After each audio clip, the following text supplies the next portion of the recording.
for at this point. It's just my numbers are getting like blurry after a while. But my guest is definitely someone that is unforgettable. It is JD Estrada, writer, poet, rock star. Let's see here. I'm missing a few here. Blogger, advertising guru. Am I missing something? Oh, and snack peddler for all of us on Facebook. But no, banana secret agent. I am Double O Bananas. Double O Bananas. Okay, I will go with Double O Bananas. So, I'm joined by Mini Me. Hi, Mini Me. And if anyone crosses me, they will have to face the Banana of Doom. That's Banana of Doom? Wow. So do I just call him Bod for short? Yeah. Okay, Bod. Okay, so we got Bod. No. How you been, man? Yeah. So far, I'm about to move. Like, I'm getting out of this house at the end of this week. Okay. I'll be in a new place as of next week. I'm taking a few days off, just streaming and stuff, which actually I think is probably going to be a good thing. I'd like to concentrate actually on. So I've said this to a few people off the air. I'll probably tell you off the air. One of my books is going to be up for an award. I can't announce which one yet, but one of them's going to be up for an award. When that day is officially announced, I'm going to announce the release of my next book, which will be its sequel. This is all the hint I'm going to give anybody on that. And so I'm going to be trying to like mad get that thing finished before I go. And I have another book that's kind of in a draft state right now that I'm actually illustrating. I know like with you, like we all have something in common. We both like playing outside our comfort zones. For you, I feel that's your music right now. For me, that's my illustrations.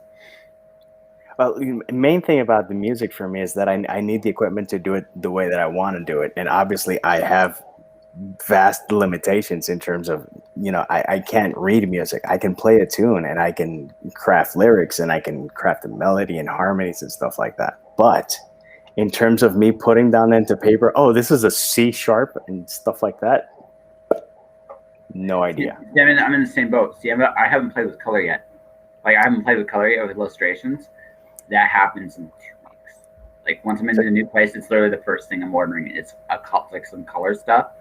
And then I'm going to be like, so I have like these drawings. Like, I have Legend of Zelda with like the most obnoxious boots ever. I do like him in like the biggest boots you could ever imagine. Like, you literally kick them off and just like nail somebody in the head and probably just KO them just with that alone.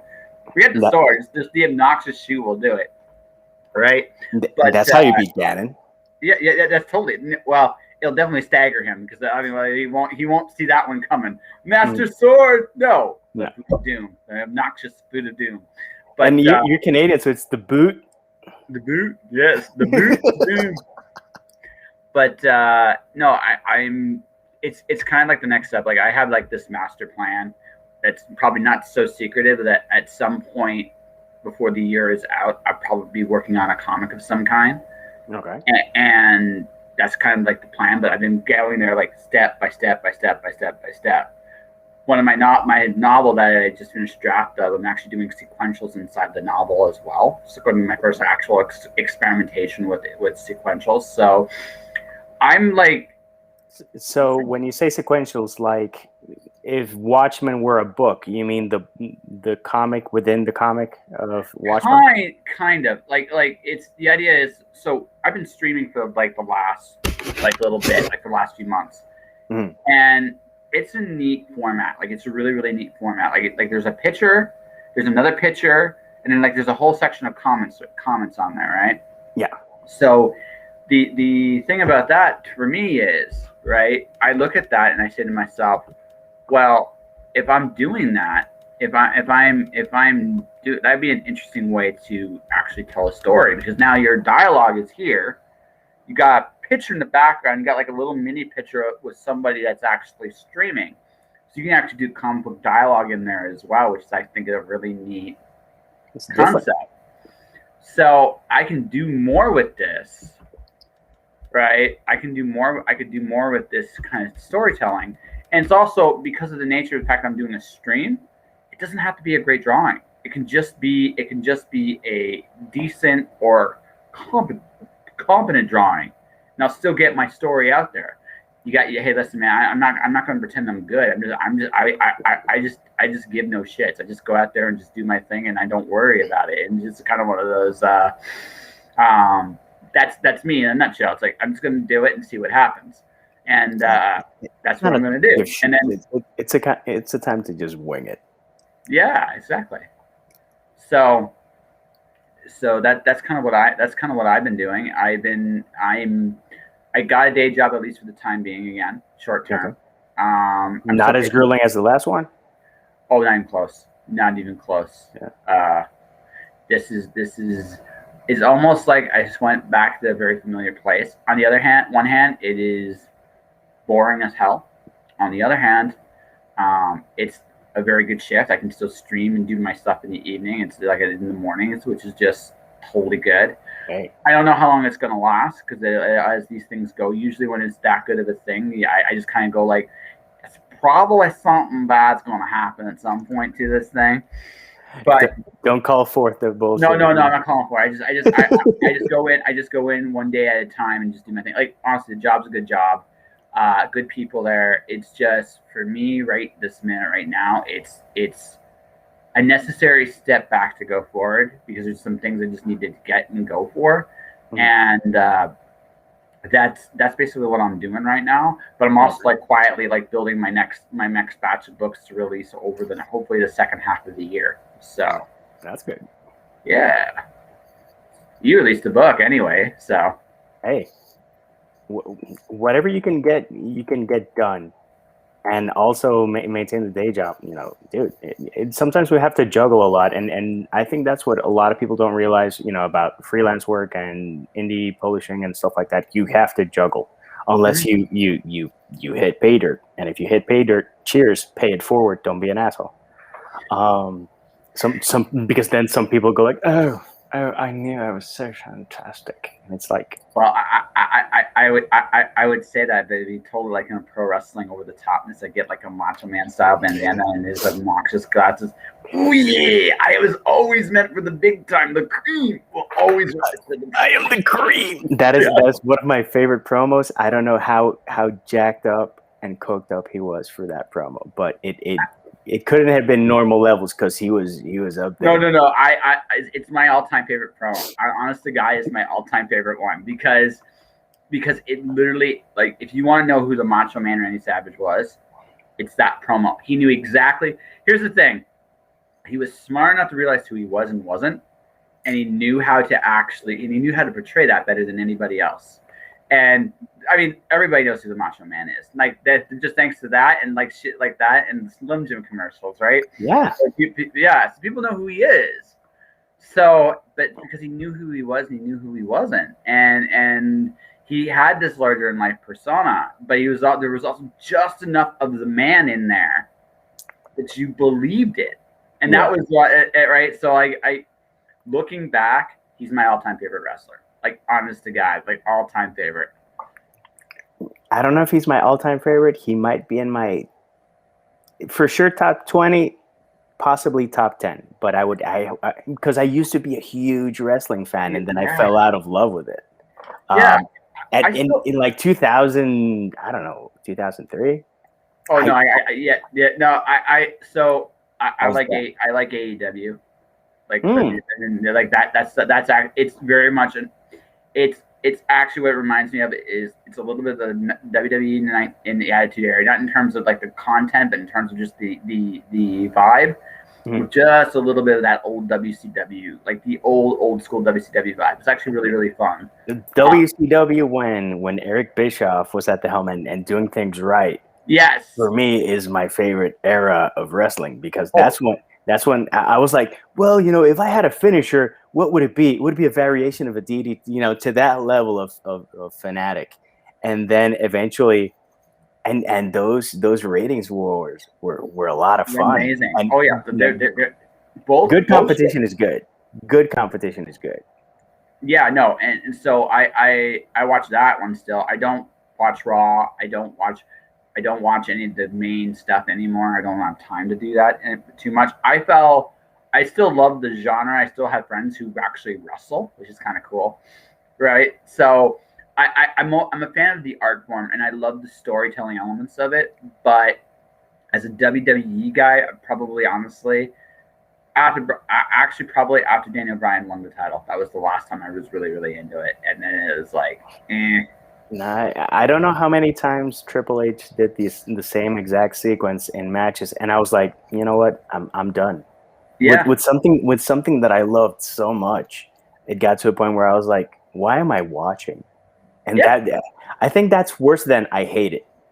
yeah. No, because no, I hate it means you still have an emotional connection to it, right? When they go, why am I watching? You don't even have that. You just have this.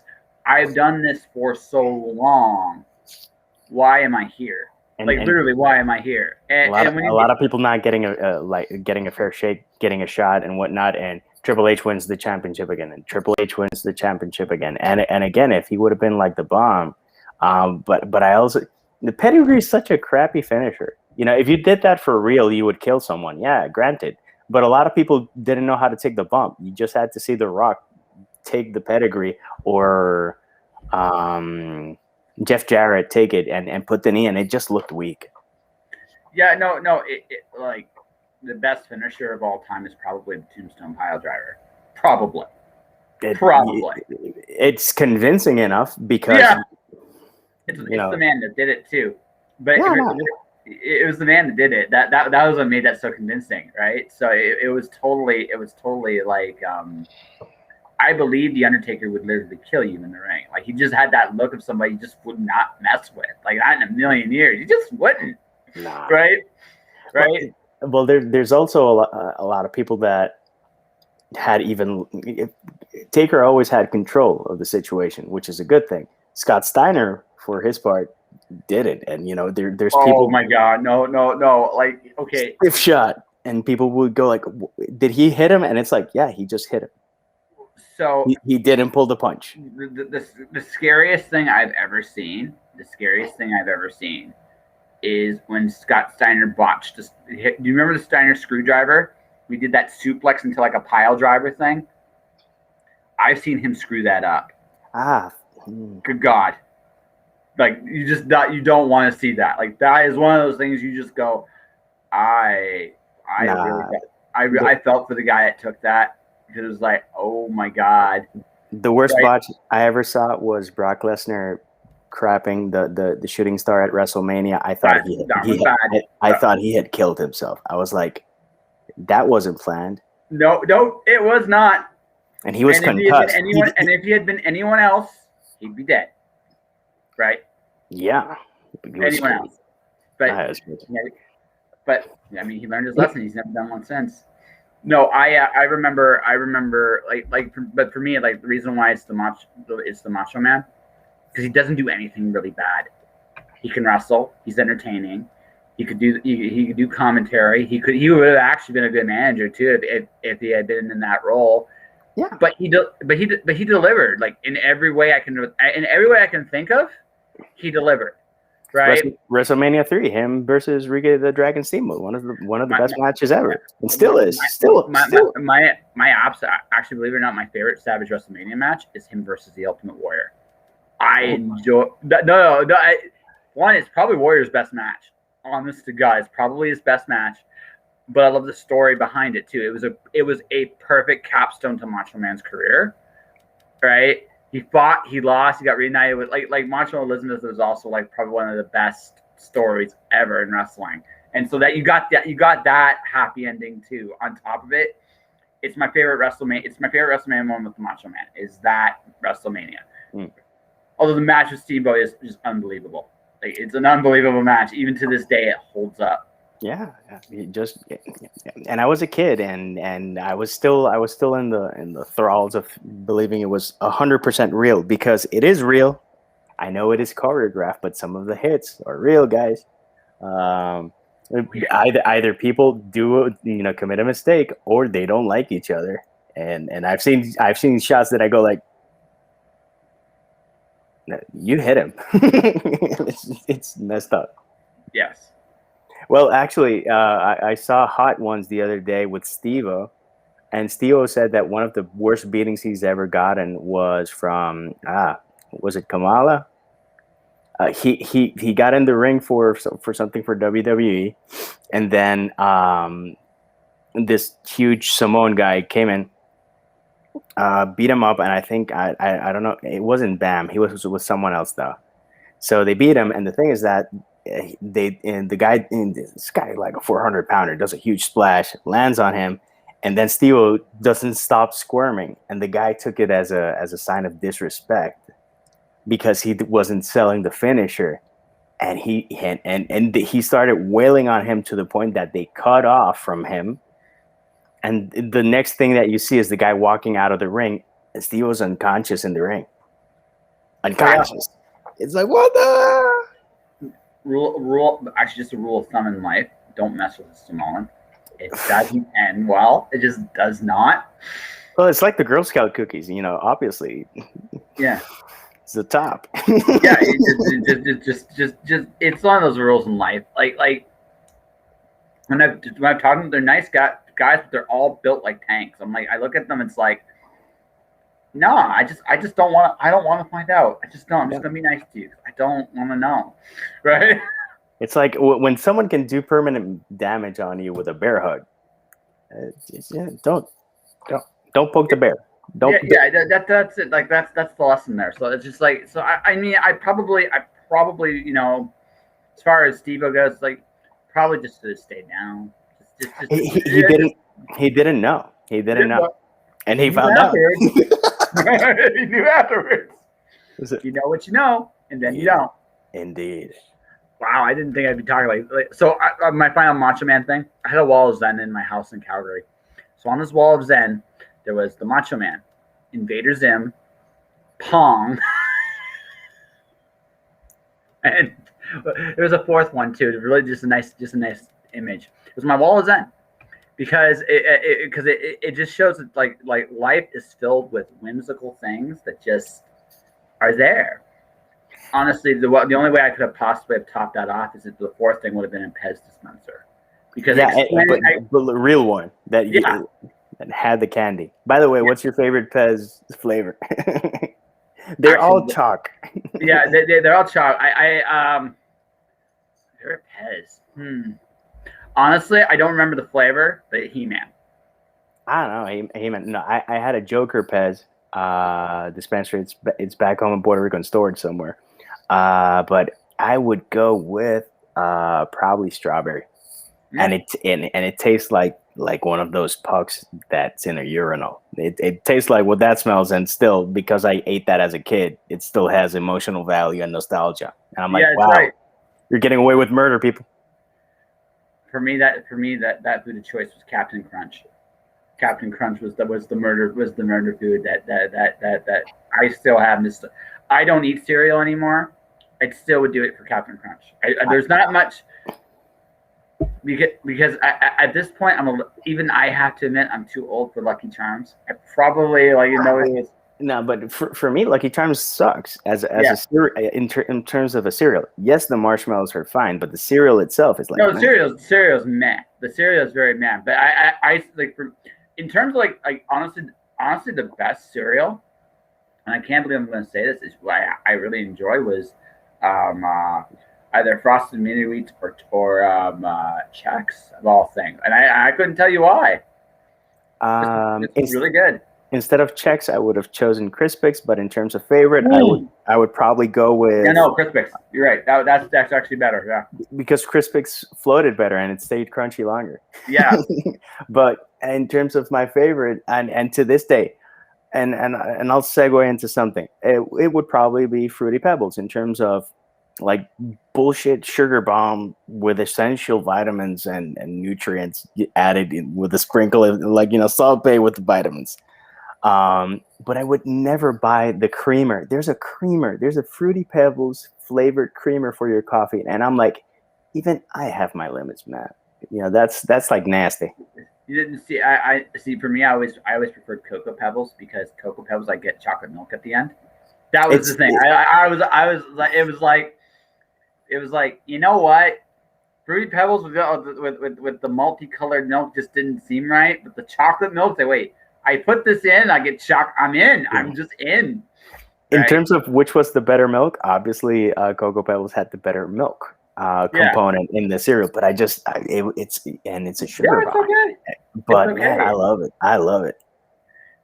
All the brain damage we had as kids, ladies and gentlemen. This is what we're talking about right now. Well, if we're gonna talk about brain damage, go to one of our playgrounds when we were kids. Oh God, yeah. The slides were metal. Oh, try to imagine a metal slide in Puerto Rico in July or August. Oh, okay, yeah. No. Okay, so it's like when you get in your car and you've burned yourself with a seatbelt, we'll make a slide out of that. Okay, so here's my personal. This was the quote unquote hell one. It was in Park Hill, Ontario.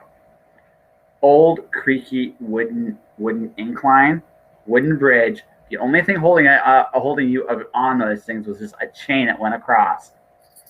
Had a pole to slide down from the very top, and one of those wasn't a metal slide like yours, but I still remember the winter time where that slide was busted in one spot. So to go down the slide, not die. We were told never to go down that slide, but we all did anyway. So what we did was we slid, stopped, went around the hole, kept sliding. Oh yeah, in the wintertime. That's like a Super Mario obstacle. No, it was just after the hole, you have to hit the Goomba. Yeah, exactly. That was my there were other playgrounds I played in, but that one, if I was going to put hell on earth, it was that particular one. I still remember it to this day. It's still a miracle I never fell off the damn thing. It's like one of those things you just look at it and you go, how did no one die? How did no one die? But no one did. It's one of those mystery of the universe kind of deals. But and then years later they took that down and they actually have something that's a lot safer now there. But but when I was a kid, back in my day, we grew up with freaking death traps, man. That's what we grew up with, freaking death traps. Most of the stuff that was in a playground was made of metal, dude. Yeah. If you fell at an awkward angle, something was gonna break. That's the bottom line. Yeah.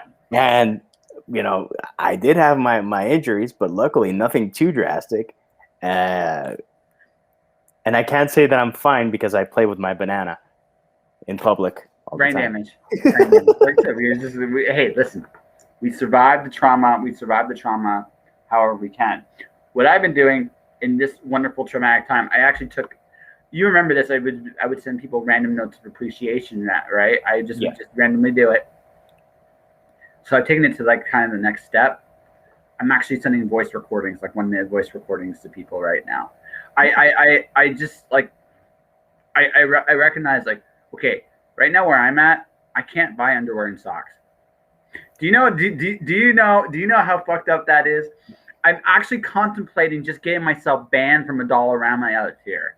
Just getting myself banned, just so I can grab some socks, because I need socks. I legitimately need socks right now, and I don't have any. So I'm contemplating grabbing $20, leaving it on the counter, take what I need and go, and and then ban for life. So be it. I don't care, right?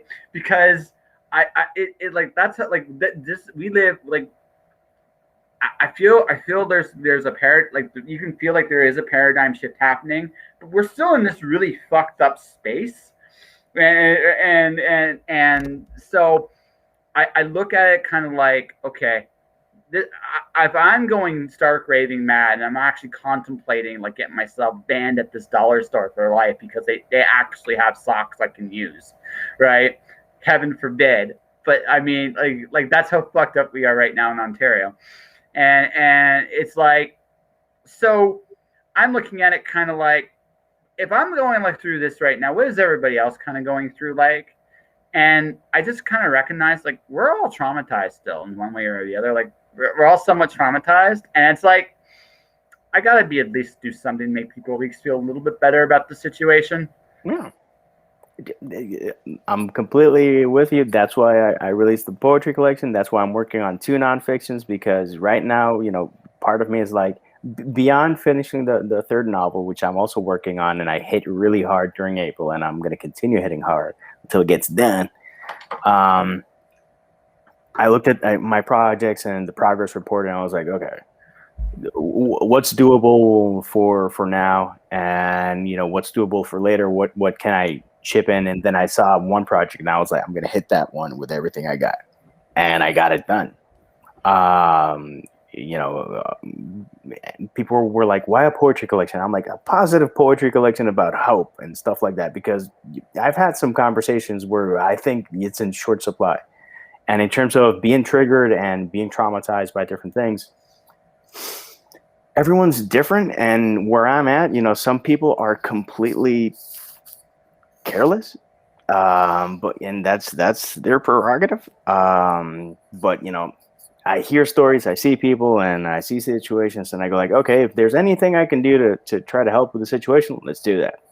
Mm-hmm. But that scene in Zoolander where where Zoolander's friends are at the gas station playing with a... Yes, I it was like, my God, yes. Sometimes that's what it feels like. It's like everyone, hey, I'm gonna take a selfie now, and I'm like, sure, and I'm gonna take 5 trips in 2 weeks because it's a time to live, and I'm like, sure. Okay. And again, it's everyone's prerogative, but I honestly understand that. I do, because I kind of have, like, I have that. For me, like I said, for me personally, I've everything that this could threaten me with, I've experienced in my own life in one way or the other. I've had my I've dealt with the shadow of death. I've had situations where I've lost complete control of my body. So looking at it just strictly from both sickness and mortality, right? I've been there. So for me, I recognize that YOLO, like, I'm going to go for this now. I really do understand it, because when you come, people are coming face to face with the fact that, like, more so I think than any other time in history. Well, no, I wouldn't say any other time in history, but at least in recent history. Well, like this weekend, there's a 20-ton piece of Chinese, space material that can land. Where is it gonna land? We're not sure. When is it gonna land? We're not sure. Are you sure it's gonna land? Yes. Hold on a second here. I'm just giving sorry, Dory Jones. I finally got access to my actual Facebook chat. I've been trying to get that for like the last 20 minutes. Yeah, I did shop Amazon. First off, Jeffrey Lutz, I did shop Amazon, but I'm still contemplating like getting myself kicked out of the Dollarama. Like, I really, really am. I did shop Amazon, but I don't know when I'm going to get those socks, because Amazon said we're unsure when this is going to be delivered. It's like, really? Right, but going back to what you're saying here. Sorry, I'm sorry. I had to answer that one. Go on. Go back to this. Nah, dude, it's going for it. Yeah, I'm going for it in certain things, but taking we've talked about this before. Taking some sort of precautions and not, you will impact other people, and just think that maybe a cough can trigger emotionally someone. Yeah, I don't know. I just think we can be there for each other a bit more, and I'm seeing very little of that. Well, it's one of those. It's like I said. I understand both sides of this equation. Like, honest to God, like, I get it. Like one of those things about, like, what you're saying is, there's a lot of people that are immunocompromised. There's a lot of people that are in a position of, what do I do? Literally, what do I do? Mm-hmm. I definitely understand that. I definitely do. I understand the other side of it too. Like it's kind of like we ultimately where I think it's ultimately going to it's ultimately has to head back to, and it's going to head this way at one point or the other. Is this ultimately people are going to do what they feel is right, good, bad, or indifferent. They're going to do what they feel is right, and whether you agree or disagree. But that's not eventually. That's right now. No, it is. But I mean, it's going to be even that. It's going to head that way more and more and more and more. As the other part of it too is there's just a big burnout. Like I said, man, I can't buy I can't buy underwear right now. I mean, like I'm being very real when I'm saying this. And the fact that I like the absurdity of it, okay? Like this would be a lot easier. This would be a lot easier to tolerate if there was a consistency to it. If there was underwear. Man, little things. It's little things, man. It's always the little things in life. Emotional support. That's right. That's right. That's right. I'm just telling you that I'm just saying this straight up. Like we, in our case in particular up here, I actually even your case down there, I've seen what's happened in the last year. We've had this talk. There's no credibility anywhere. And for no one. And it's like, be consistent with your messaging and with your actions, because some people say, "Oh, you got to do this, this, and that," and then they don't do anything. And it's like exactly that's like this is why I don't like advocate one side or the other. Because again, I'm quote unquote an essential worker right now in my day job. Right, I'm going to tell you right now. I know this. There are all kinds of rules being bent and broken, not just with where I'm at, but everywhere right now. And the bottom line is, right, because there is a lack of consistency, like, who knows? Next week, I might not be able to buy toilet paper. Who the fuck knows, right? And this is as insane as that sounds, that's where we're at. And this has made us very tired, very cranky. Agreed. That's why I think it's super awesome that you were doing the messages and now you're doing the voice messages and whatnot. Yeah.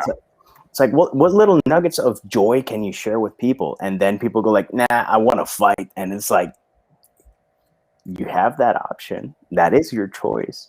I don't think it's the best one, because if you have that too often, you're not going to be able to have spicy food and fruity pebbles because you're going to get reflux. Exactly. Well, actually, so I understood it I understood it at the beginning. You were scared out of our minds, and we were looking for a way to just do something. Yeah. But okay, it's been over a year. No one's going to change their mind at this point. Like, honest to God, like, no one's really going to change their mind. No. Unless something drastic, if something drastic happens, that's when people change their behavior. And I like for people not to have to get to like the lowest point. Yeah. I think at this point, I'm not wishing harm on anybody. So we've all made our decisions. This is the bottom line, right? We've all made our decisions. I'm somewhere between YOLO and consideration. I'm somewhere between there. You're considerate, and that's awesome. And there's people that are completely YOLO, and there's other people like somewhere, like, everybody's got their own little kind of like niche and corner of the universe. Yeah, I get it. You know what? And I get it.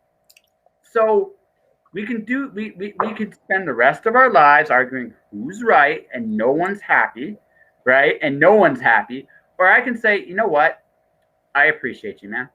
I appreciate you because you're an awesome human being. You care. You go out of your way, and you go out of your way. And again, you're a very talented dude. That doesn't cost me anything to say, especially if I mean it. It's actually worth something. Nah, people take for granted being able to say something positive to people. Yeah. And how do you start your day? I'm not sure, but for me, one of the first things that I do pretty much every day is check to see whose birthday it is, and I write them a private message, and I take my time to write a proper message, not HBD, because it's sad that some people can't even spare the entire letters to write happy birthday. It's like HBD. It's like, I've got, and that's an awesome way of doing it. I've gotten away from doing birthday things because I find that unless I do something really, really, really over, like what you're doing is awesome. But I found I just find now, like for me, like what I'm doing right now is I just pick 10 random people. I'm going doing it with 10 random people, and I'm like, you know what? I can spend 10 minutes, or we'll say 20 minutes, right, finding random people and giving them just something that's tight. And because I know all these people somewhat personally, I can say something really personal to them and build them up. And it's amazing. Like I got 7 responses back from the 10 I sent yesterday, and all of them just and again, I didn't do it for that, but it's just really cool to see that interaction. Yeah. Because that's I mean, that's what like there's such an opportunity right now to build bridges. To build bridges and to touch base with, and also if you're not in contact with someone, not taking it personally, because some people go like, man, this person hasn't written me, and I'm like, maybe they're dealing with something. And last I checked, we have several people that we can say hi to. So if that person's not saying hi, it's good that you missed that person, but is that the only person you miss? Yeah, well, that's just it. And even sometimes I'll just throw it to random people. It's amazing. Like, you watch what a random act of kindness actually does to somebody. It can completely shake them out of their funk in a way that it's people appreciate being appreciated. I learned this. I learned this a long time ago, and again, life is very short.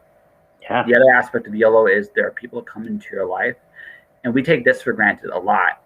The people in our lives are only here for a certain period of time.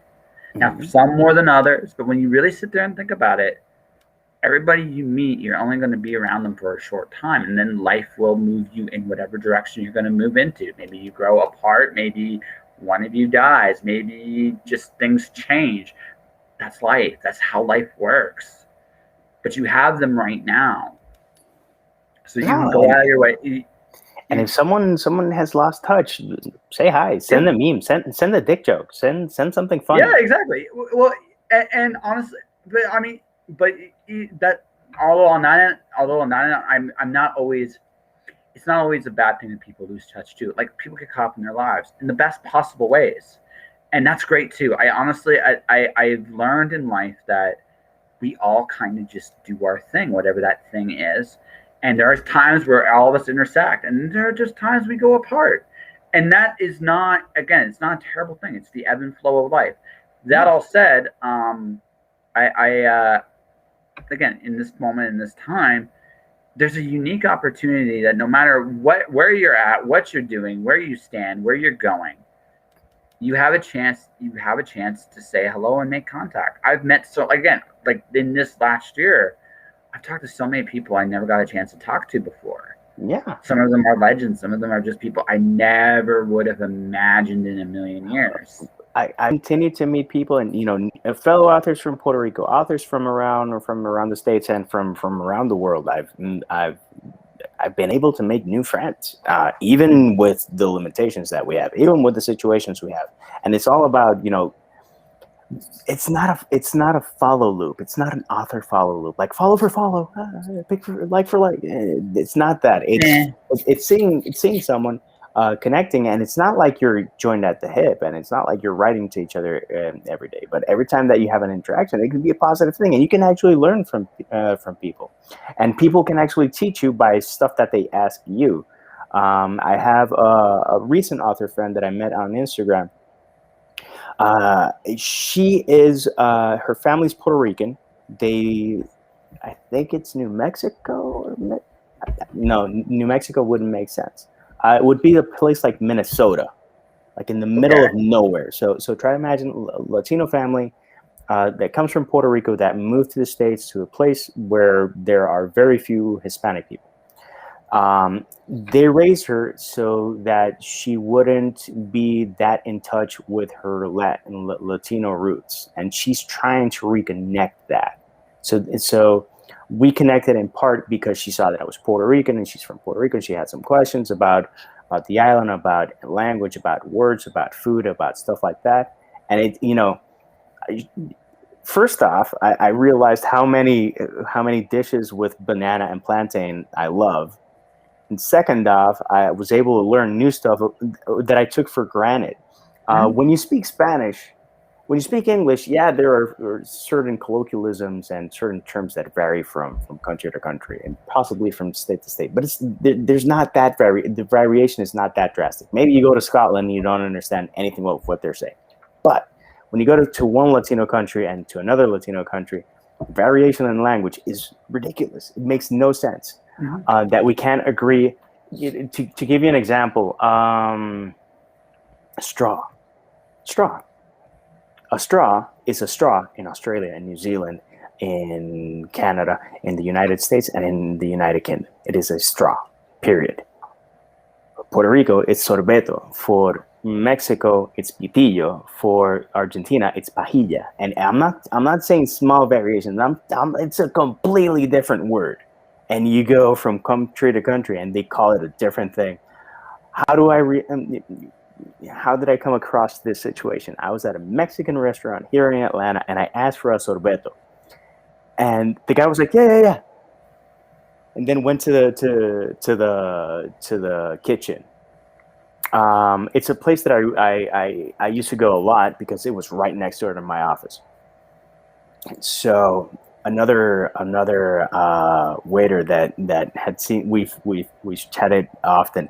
He comes out and he's laughing.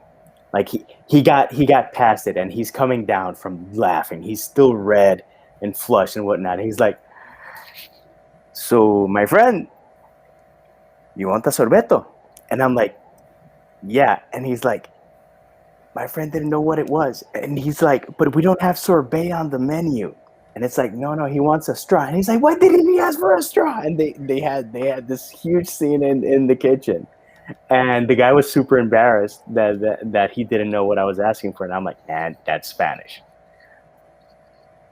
Like, dude. I love language though. Here's the cool thing though. Here's the cool thing, right? I love the fact that there's different words but it mean the same thing, because honestly, it also tells you a lot about how a culture thinks. Because because the imagery.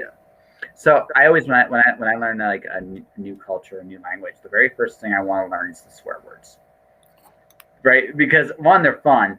I don't know, like a universal language I have found is play. People want to play, so all you really gotta do is give them a reason to play, and they will do it. So that's one of the reasons I choose it. But the other thing too, depending on how a culture swears, you can learn an awful lot about what a culture values. Oh yeah. Just based on that alone, you get a whole sense of the identity, a big piece of the identity of the culture, right? By learning what they consider profane or wrong, or you learn that immediately, and suddenly you understand something about them. But sometimes too, it's just like little things of language. Like I speak a little French and Spanish, and sometimes when I say something in French, my Spanish will creep in because it's just similar enough. Yes. Yeah. Like I hear it afterwards, like crap, I mixed the two, but they sound similar enough that you can actually do it. But they're different enough because everybody's got a slightly different idea, and it's like learning a language, much like learning a different art, almost like expands your mind on how something even as simple as a straw can be looked at. I kind of love that about the world. You take a basic dish and you take it from country to country, and how they tweak it in every place tells you culturally what's available, what they value. Mofongo, to give you an example, if you go to Puerto Rico, Dominican Republic, and Cuba, you have mofongo. Mofongo is mashed fried plantain, and you make it into a dome. You put some meat into it. You put some sauce if you want. It could be a garlic sauce. It could be a Creole sauce with tomatoes and peppers and stuff like that. It could be a variety of things. You go to the Dominican Republic, it is literally, the flight from Puerto Rico to Dominican Republic literally goes like this. You know, as soon as you reach your highest altitude, that's when you begin the descent. It's like, try to imagine a javelin. It's ridiculous. So mango is called plantain, and they mash it, and they probably are, from what I've heard. I'm not Dominican. I've had mango, but I'm not Dominican, so I don't know how they do it at home. But they put lots of garlic. They put onions in it, and it's just a different texture, and the flavor is different. Base components can be pretty similar, like borderline similar, but simply changing the order or the temperature of things makes it completely different. The difference from one dish to the other is literally, if you're in one country, it's like 1 degree. If you go to Cuba, you have fufu cubano. Fufu cubano is another way to mash plantain and fry it and put other stuff like it. You put the three dishes side by side, and visually they might look similar, but as soon as you cut into it, you go like, oh, this is different. And as soon as you pop it in your mouth and chew it, you see that everyone is completely different. And it's a spin. And the difference between one to the other is like nothing. And I love that. No, I mean, it goes to show where we're the same and we're different. And variety is awesome. Like you learn so much. Like you learn so much from different people, and that's one of the reasons I do the show. Actually, like because I meet so many different people, and I suddenly must grow wiser and stuff because I have now seen different ways of. No, seriously. I mean, this show honestly has been probably it's one of my biggest blessings. I've met so many different people that see the world completely different than I do, and it makes me think, right? Not that like big head syndrome. Like I had to come to terms with the fact that I'm not the center of the universe. I had to come to terms with that. Like I literally did. It was like, you know, for 1 minute, my ego took a beating, and then it was over. But that minute, man, was just pure agony. But in all seriousness, right? Everybody has a different way of looking at the world, and it's a wonderful, wonderful thing. Yeah. And whether how you prep food, how you wake up, how you drink coffee, there's so much, and that's what makes the world such an interesting place. The variety is why the world is awesome. That's why I also love talking to old people and young kids, because the perspective and the variety in perspective both remind you of things that you should appreciate. And for kids, I did a poem of, you know, talking about that kids are smarter than we give them credit for, because a kid can look to the sky and see a cloud and go like, there's a dinosaur, there's a purple horse, there's a unicorn tap dancing and stuff like that. And the vivid imagination, and you see them smiling, and you go like, that's precipitation, you know, that's water droplets in the sky, if you want to be scientific and basic about it. And then a kid tells you, nah, there's magic there, you just have to, you know, unleash it. And there used to be an old guy in Isla Verde where I grew up. He would walk. There's like a mile and a half bay. He would walk, and he would take like 5 steps, look at to the horizon, do like karate chops, and then he would take a couple of steps, and he would do that. And we all thought he had Tourette's or something. And then my brother asked him one day, "What are you doing?" He's like, "Well, basically, I'm breaking up the waves and I'm cleaning the horizon so that more waves can come in." Cool. That was his exercise. Yeah.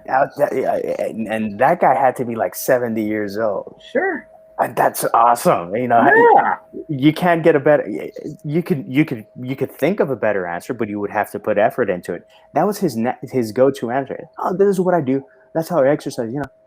See ya." And he kept on doing his thing. It's like, okay, he's not nuts. No, there was a cartoon I watched.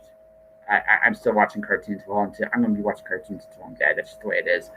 But Yu-Gi-Oh! GX was not a good cartoon. I acknowledge that. It was junk.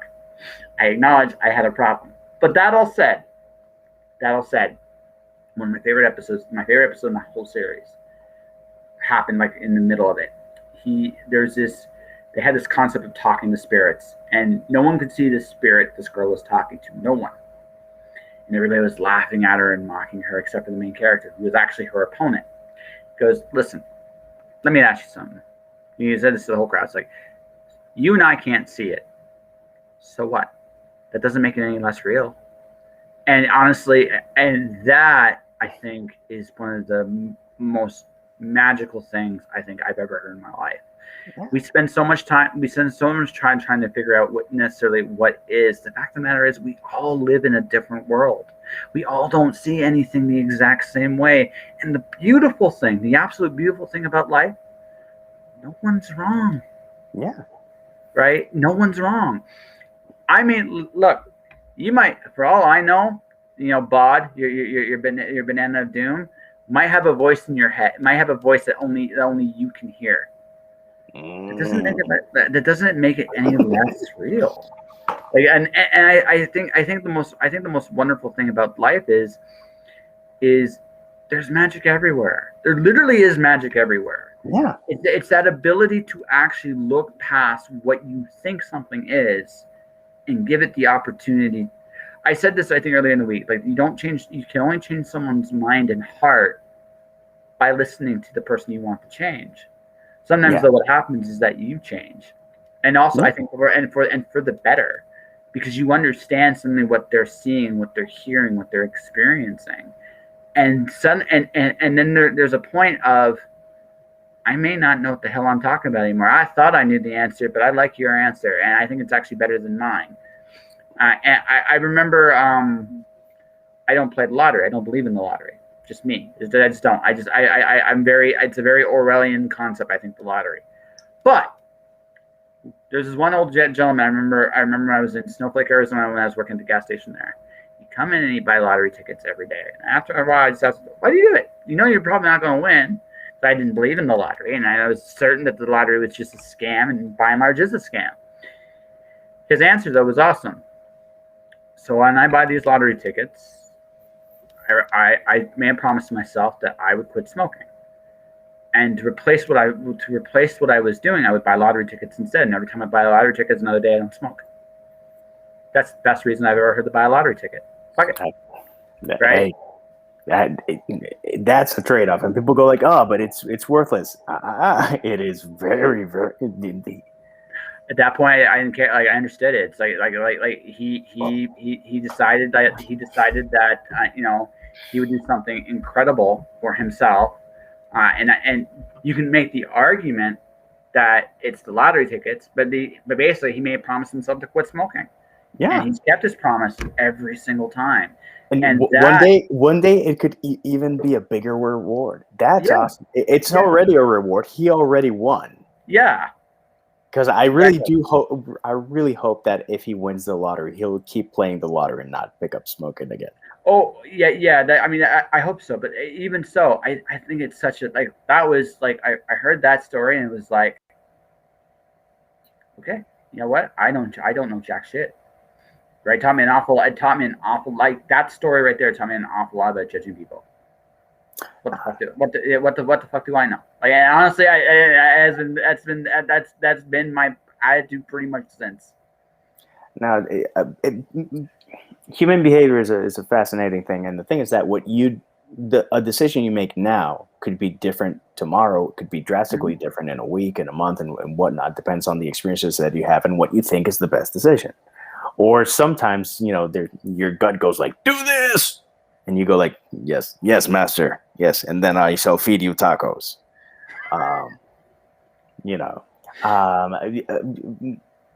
It's very curious because, at least for me, one of my lessons is knowing when to listen to my body. And most of the time, my body knows what it's talking about.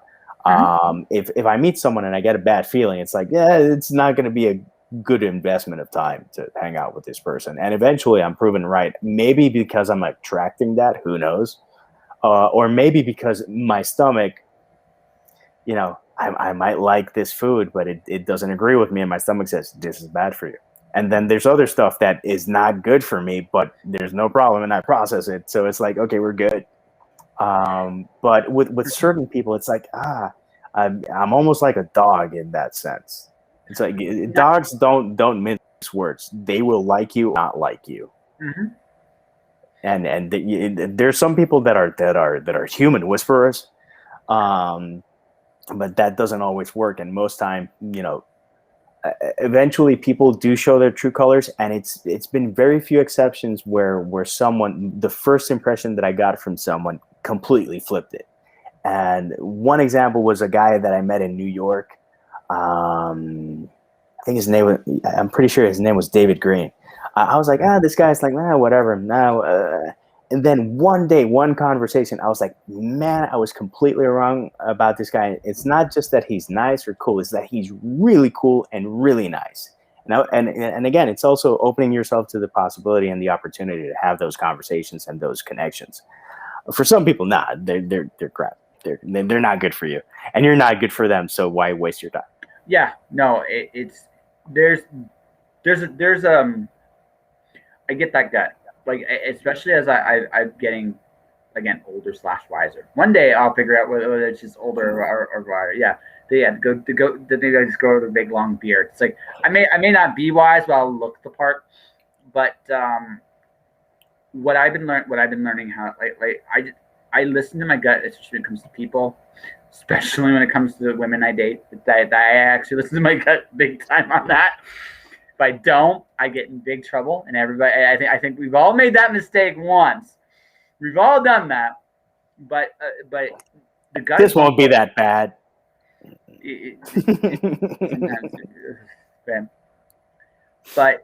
Sometimes, but the thing about it is, the thing that I've learned is, I'm not made for everybody, which is totally cool.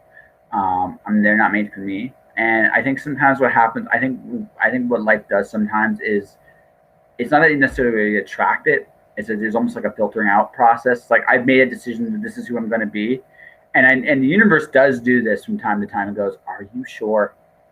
Right? And they literally ask, like, "Are you sure?" Sometimes it's like, "Yes, I'm very sure. Please stop." But sometimes. And then sometimes you realize afterwards that it really wasn't about me; it was about them. Right? It's like, that's always got to be an awful line. yeah. It's not you. It's you. No. Sometimes people come in your life. Sometimes it's not about what you need for, like, what they do for you. It's what you do for them. And I. Sometimes you just shake your head, but sometimes you realize, like, that they needed this, whatever this was, and So sometimes I justify it that way. Sometimes I'm like, I really wish I just hadn't met you today, but it's okay. I think we're all human. Like we all have our days. I think with that, but all in all, I think we do tend to end up exactly. I think to some degree, how we truly see ourselves. The people we meet and the people the things we strive for, we find people going down those pathways. Yeah. So. And again, anything can make sense in hindsight, and that's another thing. Yeah, it might be traumatic at one point, but let enough time pass, and then look back, and you go like, yeah, it makes sense. Even stuff that's horrible. Oh yeah, some of the most horrible stuff in my life, I'm thankful happened to me. I mean, there's still that little part of me. Did it really have to be this bad? Sometimes you go like that, but you needed it. Yeah. There are times I really needed that kick in the pants. I did. It taught me things I needed that serve me now that I never would have had I not gone through those things. Yeah. Right. So, yeah, even the terrible stuff, I'm oddly thankful for. Right. So maybe I have more brain damage than I think. Thanks for that. I appreciate that kick in the head. That's what happens when you play in dangerous jungle gyms. Yeah, that's right. made of metal. Yes. So, Jeff, what do you mean by "be the moon"? I'm just curious. But I don't know, but that's what he said. That's what he said there. But yes, he needed to say, not promoting smoking, but he needed to say with a cigarette, Yeah, Be the moon. that's right. Be the moon. And Be the just moon. it would be great if he went to like a study lab center at some He, college, goes in he, smoking, breaking all the laws, and then goes like, be the moon, and then just leaves, and people go like, what was that? And everyone's gonna remember that for the rest of their lives. Sorry, Jeff, I picked on you a little bit. Jeff's actually a teacher, by the way, so I think it's hilarious. That's the hilarious part about that. Would he do that? Maybe. I don't know.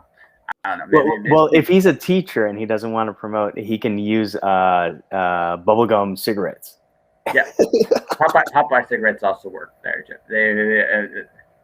I don't know. I'm old. What the hell? Let me think here. So, obviously, it looks like you guys are going to be coming out of the pandemic probably by the summer. It looks like, or by the fall, barring anything crazy happening. I am not a betting man. No. I got my shots, and I will be doing stuff that's more normal in the coming weeks. But it's not like I'm gonna be conga dancing anytime. No, soon. I think what's going to happen is like there's going to be those tentative. Are we okay? Are we okay? Are we okay? It's that. It's putting your pinky in the pool, and then I've done both, and both work. People say, "Oh, sometimes you just gotta jump in the pool." Yeah, sometimes you gotta just jump in the pool, and other times you gotta ease into it. We shall see. We shall take it step by step. Yep. For me, like I said, I'm going to be here prepping for what my master plan to do all the crazy stuff I want to do. What I want to do when this is over, because I got lots of crazy ideas. I get just it's just me. I every time I go through something that puts me either in fear, death, or possible terror, I somehow get bolder. I'm not quite sure. I think I'm going to be one of those crazy fear junkies well into my 50s, 60s, and 70s, and I'm going to be that guy because I don't have I don't know what it is. That's just how my function works.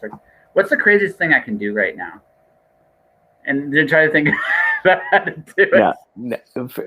For me, it's like what can I do right now? And for 2021, my goal is to do enough stuff that people will go like, how the hell? And that is the plan. So let's see how I'm doing by August or September. Okay, that's cool. Because that's what I'm aiming for, and I'm hitting several projects hard. As soon as I can proceed with the music, I will. But can I ask something just out of curiosity on your music? What equipment do you need? I'm just curious more than anything. I'm also thinking about recording my audiobooks, so I need a decent mic, and not this. No, because this doesn't cut it. So I would need a mic, and I have what I have in mind. I don't have it I do have the link. So yeah, it's a wish list, but it's a one item list. So when I get that, I can connect so I can record vocals, and so I can record the guitar, and then I would have to figure out where I can record in the apartment where the acoustics. The option is looking to be the closet. Yeah, it is a closet. I know. I speak from audiobook experience, my friend. I'm letting you know. Closet is literally the best spot in an apartment building. I speak from experience on this one. Sad but true. If you really want the most like acoustically like in an apartment where you've got limited options in terms of your audio buffering, because obviously, right, closet you can do some interesting things with a closet to actually enclose the space and make it dive. Oh, it was Popeye. Yeah, but I did this when I did my first audiobook. I was looking at all like the house I was in. It was just by myself at the time, so the house was okay. But I was looking at like places to go and do it, and ultimately, it was either my room or the closet. Those were the best two spots to record. So Yeah. it was like in my room, and I didn't learn this until actually I did a couple of chapters. My room has this like ambient noise that comes through every so often. It's almost like a wind blowing. So I have this like you can't hear it. You can't. The mic picks it up, but you can't hear it. Oh, So you're doing this. I've experienced that. I've Yeah. been in a we've been shooting a commercial, and they go like cut, and we're like, what happened? It's like we're picking up an airplane, and it's like, Yeah. what? And then Oh yeah. when you hear the playback, it's like, oh my god, I think we should. Mm. You're like, and here's what kills you. It was a good take. It almost always is a good take too. Almost always, and you're like, right? But that was Fortunately, like that guy was consistent, so it's something that it's not like we only had one good take, which no. In TV you normally get a couple of good takes and whatnot. In radio, depends on the talent. I've had some people that, Jesus Christ, directing them is a challenge. It's like, okay, now that you did that, why don't you give me a variation? And they do the same line 3 times, the same exact way than the one that you just recorded. And it's like, you're okay, let's see what we can do to this guy. And Garth Algar comes out, and you go like, okay, buddy. So how about we do it again, but good? And dude, you learn, and you live and you learn. And also, one of the projects that I'm going to be working on is in advertising. Ooh. It's fiction, and so that nobody wonders, it's not going to be based on people that you know. It's going to be based personality quirks and events that people have done, but not, there's not going to be one person that is me just getting back at this person. None of that. So No. See, I learned a long time ago. If I was going to get back at you in a book, I would never actually do anything to you in my book. This is what I would do. I would make you fan fiction. I wouldn't just make. I would not. No. See, people are okay with being killed. In fact, that's the one thing. If I go on Twitter, who wants to die in my next book? Oh, me, right? And like, pick me. That doesn't scare anybody. Then there's like, well, I'm gonna do some really terrible things here. Who wants? I'm in. It's like, goddamn, right? What scares you? Fan fiction. Wait, what kind of fan fiction? Let's see here. As wrong as I can possibly make it, and you're in it. And so this came from so Babylon 5 is an old show I used to really enjoy, and so the guys that played Jakar and Londo got JMS, the guy who created the show, got him good, like so good, right? And he's like, I'm gonna get revenge on you guys. So he did. He wrote a script just for them. The Jakar and Londo sex scene. He turned Jakar into a woman, and they actually did like this. Oh yeah, I looked at that and I said to myself, he still has the script somewhere, I'm sure. Anyways, but but the thing about that was that comes like, no, don't give people the satisfaction of making it into the book. No. Make them fan fiction. Because why? Because that is cruel. That is cruel. Speaking of fan fiction, one of the weirdest things that I've ever heard was someone told me that that apparently on DeviantArt somewhere there is fan fiction pictures of my 2 main protagonists of the human cycle, and they ship them aggressively. And fortunately, I've never seen this, but I go like, there's other gay characters. So why these 2? Because there's that tension. And I'm like, wow, how Freudian of you, but cool. They never found me the link, and I did do a search, but I didn't do a deep dive because I was worried about what I was going to find. These are still, they're like my literary children, and it's like, they can have all the fun they want. That's none of my business. Yeah, well, just remember something. Once they're out and into the world, they're not just yours anymore, and that's what Exactly. you got to accept that, right? It doesn't mean you have to look. In fact, maybe for your own peace of mind, maybe you never No. do. You never do. I gave myself the chance of looking, and fortunately, I didn't find anything. If anyone finds anything and they want to send me the link, I'll take a look and see what people did. Again, So listen, I wasn't able to find it. have a little bottle of schnapps. Have someone there to comfort you, because because you won't be able I'm to see it. I'm gonna be in the shower. Oh, good. Just see you next time Yeah. I see you. It's like, why you haven't, like, you just like in this like rocking motion.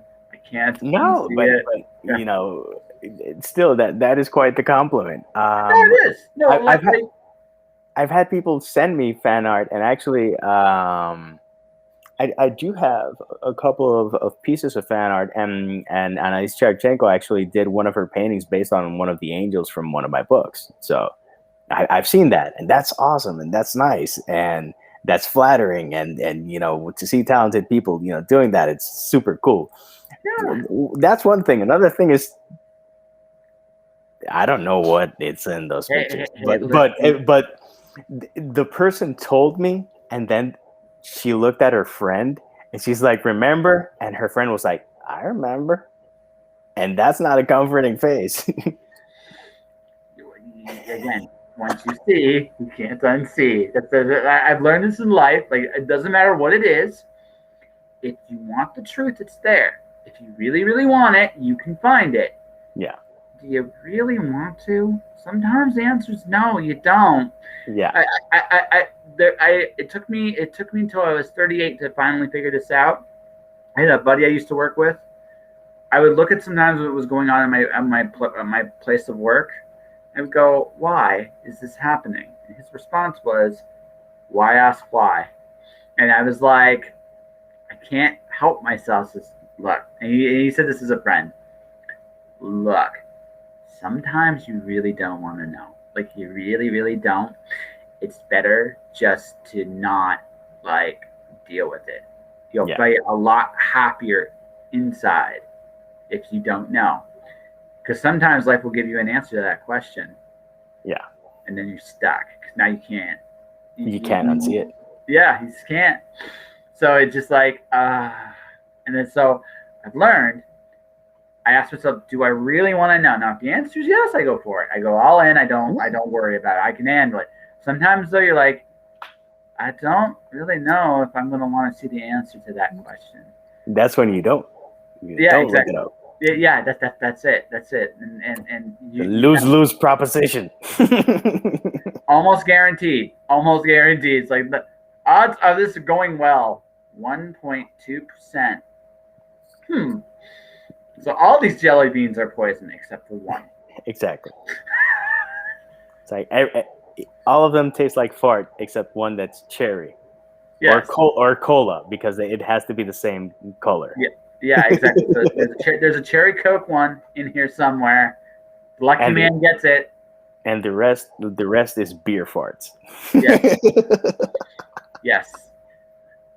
I now I'm reminded of the Harry Potter every flavored beans. That was one of the coolest things I remember from X-Files. Thanks, Jeff. Thanks, buddy. Thanks. But it's one of those things where I've learned in life, like, sometimes you just don't want to know. Most of the time you do, but sometimes you don't. Like, I like big mysteries in life.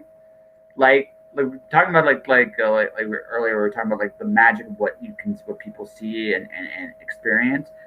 Those are the coolest mysteries in the world. Stuff solve, right? Why such and such is doing this thing on a job you really don't care about, I have learned is not worth my time to ask that question anymore. Right? And it's none of your business. And making it your business is just gonna be bad. It's bad.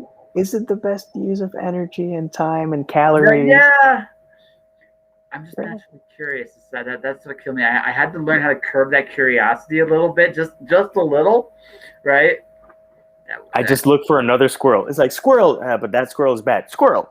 Good for that sport. Yeah. No, sometimes it's just one of those things. I had to learn that lesson. I didn't get there overnight, but how about this? I passed. I didn't get an A, but I passed. When you look back at it, yeah, I know some people that were like, D students that are very successful, and I know some A students that are moderately successful, and some who just, had a bad luck, had a bad hand dealt to them and whatnot. It's like there's a lot of luck, but there's a lot of stuff that is not in the books in terms of your success and in terms of different jobs also. Because some people go like, I haven't made it. It's like, do you really like that job? No. It's like, that's part of why you haven't made it, possibly. Because you can be talented, you can be smart, etc. But if your heart's not in it, eventually, you're gonna plateau. Oh, yeah. And then there's people that, sorry, keep going. They have a knack for being at the right place at the right time and doing the right things. And I've seen some people that, man, 70% of what they say, you go like, really? But that 30% that they nail, it's like baseball. Baseball, the averages are always low. But if you strike out, if you have 2 strikes and then you get a home run, you still got 1 out of 3 hit, in terms of attempts. Yep. But that's all that matters. The end result is what matters. Yeah. No, so one of my favorite actresses to learn as a career arc is Nicolas Cage. Nicolas Cage. Because yes, he did a lot of crap. He really, really did. But his hits, but he's probably the best example of the guy that swung, the Babe Ruth of acting, in the sense that he swung for every role he went for, right? And some of them were good. Some of them, like Con Air, was stupid fun. Face Off is a decent movie, right? Then there's terrible ones like 8mm. That's a terrible, terrible movie, right? Then there's Somewhere in the Middle, like City of Angels. That's kind of a good movie. It's almost a good movie. But that ending, dude. I'm not. I said it was almost a good movie. It's almost a good movie. Yeah. I was talking to Joe Compton the other day about that movie, and that movie would have been nothing if it wasn't for Goo Goo Dolls. Yes. Goo Goo Dolls made City of Angels and Footloose, and wow. If there's a song, because at least Iris makes sense with City of Angels. The song Footloose and the movie Footloose, you go like, what? Makes no sense. Mm-hmm. It's like, but they were dancing. And it's like, have you seen the movie? Because the movie, the tone of the movie and the tone of the song are 2 things that are completely different. Yes. But all right, we'll go back to that in a second. We'll go back to my Nicolas Cage point, and then we'll come back to the musical taste, because there are some. So The Greatest Showman is also another one of those movies that the music makes it. The music makes the movie. That's the one with Hugh Jackman. Yes. We are pending to watch that one. It's great. The soundtrack's incredible. Honestly, that soundtrack will blow your mind. It's super good. I watched it in the theaters because I had some downtime in Phoenix. It was wow. It blew all I had no expectations going in. And it was great, and that soundtrack is incredible. But going back to what I said, Nick Cage is the model of, you just go for things, and things happen, good, bad, different. That's one of my approaches. I kind of I try everything, because I'm like, fuck it. I might as well do everything I set out to do and want to do, and we'll see what the results are at the end of the day. And if you enjoyed it, it's not a waste of time, because some people say, this guy has been painting, I don't know, and he's awful. And it's like, he's awful to you, but he's enjoying himself, and maybe someone likes what he or she is doing. Yeah, well, and that goes back to judging, and people having that's bad. Why is it bad? Why does it not meet your criteria of what it is to be good or successful or awesome? Mm-hmm. Because it's not like this, and that's a good thing, because if not. No, absolutely. But whether I enjoy it or I learn from it, right? I keep doing enough things, I'm going to hit singles and doubles and triple Yeah. and the occasional home run. Yeah. Right. And I look at like what I've tried to learn. This is what I've tried to learn. And this is the thing you can't teach people. I find at school or anything like that. To be smart enough to create as many opportunities for yourself as possible. That's all you can really. At the end of the day, that's all you can really do. Mhm. I recognize. Like the paradox. Colin Durant said this once. The paradox of success is that you can do everything right, and as you say, sometimes the hand of fate just deals you a crappy hand. Mhm. Ironically, though, if you don't do those things, you'll never get a hand at all. That's how it works. If you never swing, it's Yeah, still a exactly. strike. Yeah, exactly. No strike, no home run either. So that's one of those things where that's the paradox. So it behooves you or anybody else. Okay, how can I create the most opportunities in my skill set, whatever that might be, to succeed? Mhm. That's it. Some people that quote unquote are in the right place at the right time. Some of those people, not all of them, mind you, some people are just that lucky, but some of them are also just they were smart enough to put themselves in those positions where those opportunities were. Well, for some people, they're extremely fortunate, and Yes. instead of being struck by lightning, they're struck by good luck. But there's other people that are eventually fortunate. Yes. It's like you've had crap luck, crap luck, crap luck, and suddenly, after years, after struggles, after highs, lows, and very lows, you're at the right place at the right time. But you had to go through all that to get to this place, so Yep. that you could have that success.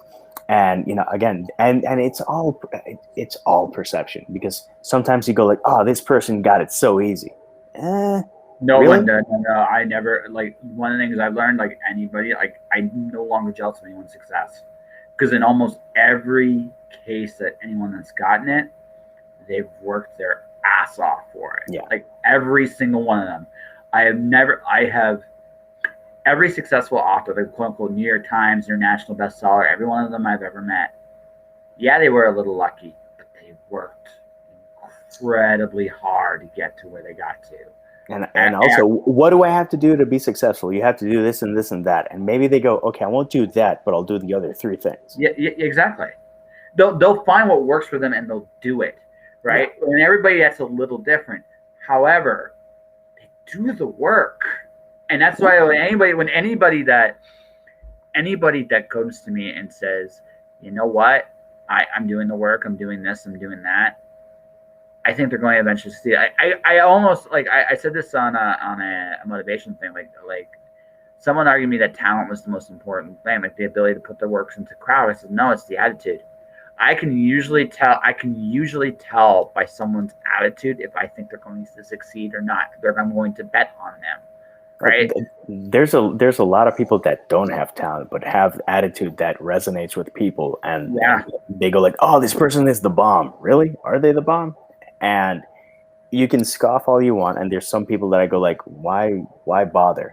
But they're raking in the dough, and their fans are happy and they're happy. So yeah, in terms of what they're doing, hey, they're winners. And people who resent that, I always find it's like, do I like Jake Paul or Logan Paul? No. They did what they had to do to have the success that they had, and apparently they're happy with whatever they're doing. Do I care about them? No. Am I going to tune in to watch the pay-per-view? No. With Floyd Mayweather? No, because if it's bad enough that there's one person that I don't like doing something, taking two people and putting them in the same event just means that I will watch even less and care even less. And it's like, and they have their right to do what they want. And then some people fixate on that. And it's like, oh my God, why? But why? It's like, why do you care? Focus on if you put the same verve and enthusiasm into what you want to do and want to succeed, you're going to get better results. You might not make it huge, but you might make it. I've said this with you, my guest. Success is never what you imagine it would look like, ever. I don't think anybody in their wild, like even people that really are successful, I don't think in their wildest dreams they imagine some of the things that come their way. Even like what I have done so far, I have been blown away just with what little I have accomplished and it has resonated out there, it genuinely surprised me. You had asked me with some of the things I've accomplished. Did you ever see yourself doing it? Nope. Oh, there's stuff that you hope for, but still, I've had highs and lows, and I've had good events, and I've had bad events. So when I have a really, really good event, it's still a surprise to me, and it's still a surprise to me when people that I don't know pick up a book for the first time and they go like, "Wow, this was really awesome," and then they go like, "Wait, you're from Puerto Rico?" And I'm like, "Yeah, English is my second language," and they go like, "Wait, what?" And I go like, "Yeah." And it's like, "How many books do you have?" 17. Okay, how many are in Spanish? 1.5. What do you mean in a half? I have a bilingual collection. It's like, so half of it is in English. I'm like, yeah. And 15 other books are in English. And I'm like, yeah. And you're Puerto Rican. Yeah. But you've lived in the States for a long time. I'm gonna have lived in Georgia 5 years in July. And you see them trying to process it. It's like, and I'm like, yeah, thank you. And I've had people come up to a booth in Puerto Rico, and it's interesting because like, oh, so it's in English like that. And I go like, yeah, it's in English. It's like, so what's the book about? And then I start talking, and you see their demeanor change. And then you finish your spiel or some point in the conversation. This has happened like 3 or 4 times, and mainly in Puerto Rico, not here in Atlanta. They go like, man, I didn't think that you would speak English so well. And I'm like, read the book. And those 4 occasions they bought the book. And on one occasion, apart from that, someone was skeptical about a poetry collection that I wrote called Dark Strands because it's too small, and it's like, that's a lot of money for it. And I'm like, by all means, ma'am, if you want to read the entire thing here, read the entire thing, and if it's worth your time and it's worth your dime, by all means pick it up. And if you want to leave it, no obligation. She stood there reading the entire poetry collection. So I had an idea where she was in the book because I saw her flipping pages and I was doing the mental math, and I'm like, okay, so she's reading Amaranth, and she's reading The Box, and she's reading this, and suddenly she and every so often she will go, and I'm like, what is this? And she was there standing for like an hour, 40. I'd have to ask my wife, but like 45 minutes an hour. And then she finished the thing. She asked me to sign it and bought it. And I'm like, okay, I got it. I got an immediate review. You're not going to leave a written review, but I got an immediate review and validation that you thought it was worth. You them out, man. We talk about like wanting like written reviews. They're nice, but honestly, paying for my stuff is the best review I could possibly have. Yeah. So reading it and then going, I'm gonna buy it. That's awesome. And one thing that I've had happen, and it's been really cool. Fortunately, in the Puerto Rico Comic Con, I've done fairly well on several of the shows. On one show, I was doing really well. I was like, yeah, man, this is cool. Blah blah. And then I go to the bathroom because you suddenly remember that you have bodily functions and you have to relieve yourself. And I'm on my way, and then next to the bathroom, I saw 2 people reading my books, like, next to the wall, just this ruckus all around, and everyone, and they're sitting down, completely oblivious to the existence, lost in one of my books. And I'm like, yeah, you can't buy that. No, you can't. And I'm like, I would have never thought that would have been one of my definitions of success, but that feels pretty successful and sweet. And again, it was just to see someone and you see them going and bam, bam. And then you see they bought the book like an hour or 2 ago, and they're like at least 6 chapters in during a convention. Mm-hmm. I'm like, man, I didn't think I was that good, but thank you. Yeah, but I'm not surprised. Like, I'm not entirely like, no, dude, you I know you as a person, right? So I mean, you're in depth, you're smart, you care, you're very passionate. I have not gotten one of your books yet. Last year I've been a freelancer. I haven't gotten one of your books, but So I made myself a little promise this month, and I'm keeping my promises. I keep my own promises. So you know Chuck Bonnell? Do you know Chuck? If you don't know him, you don't know him. I don't. Okay, he's an editor of her comic, but he just published his first novel. So I promised him, I promised him that I would get his novel this month. I'm a man of my word. I'm going to get his novel. The other thing I was going to do this month, though, there's like 3 or 4 authors I've wanted to read. You're one of them. It's like I'm going to pick a book of yours. I'm going to be like I'm going to read a book of yours because I've been wanting to read. I've gotten a sense of knowing you as a person, mm-hmm. and I know how much you care about what you do.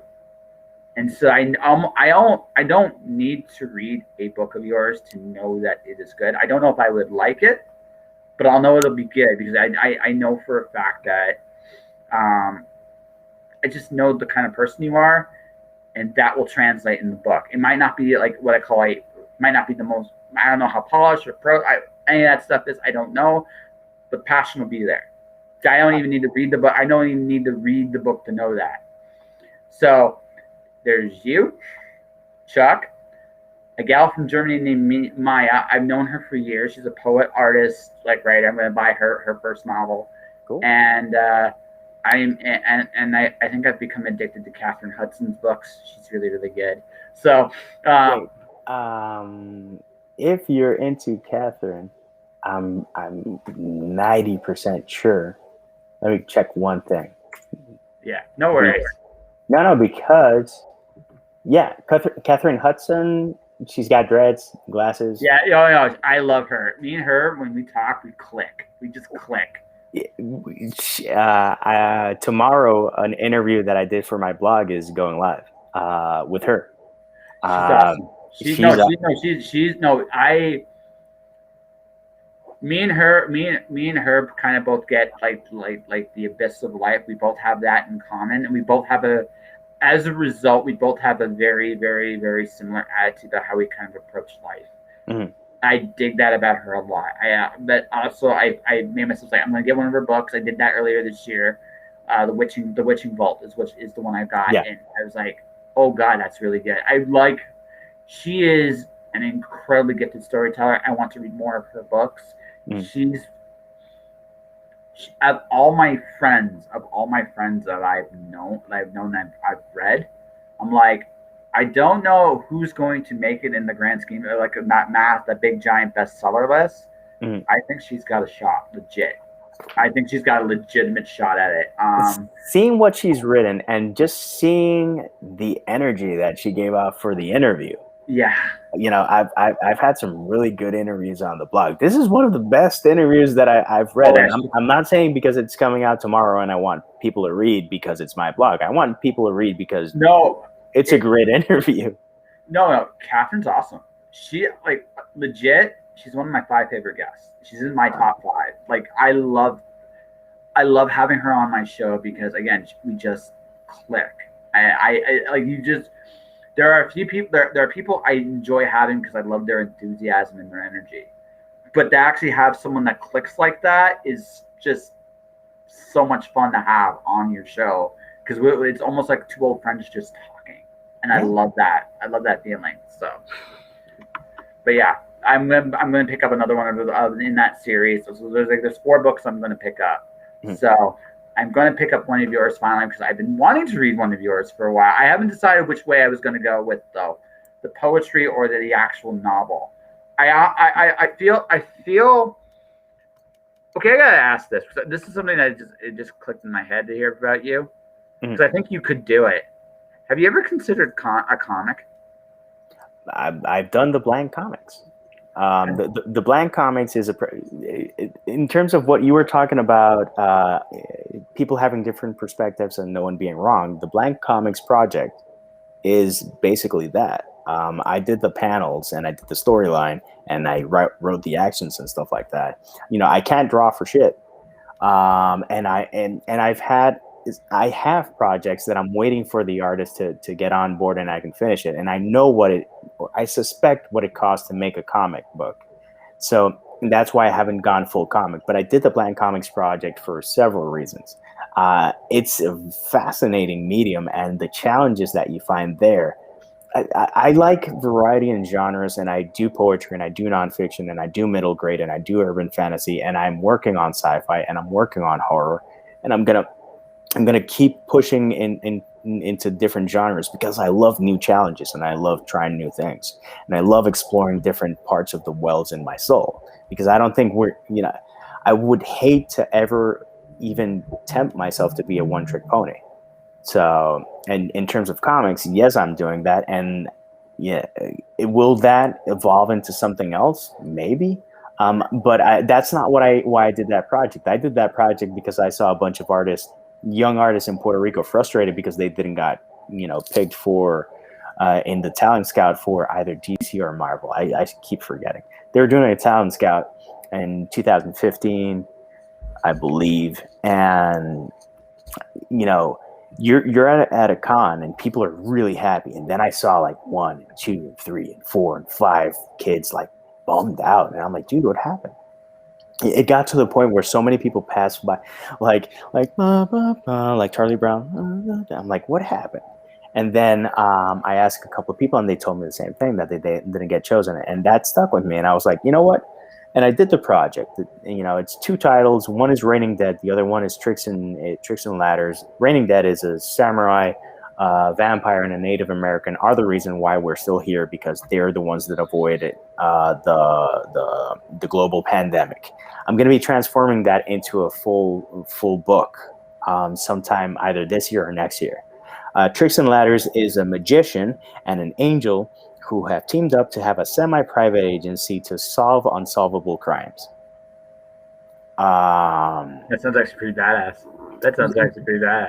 They're both really fun, and they both let me flex different creative muscles, and that's why I like having variety in terms of, you're gonna read if anyone who reads my poetry and my nonfiction and my fiction.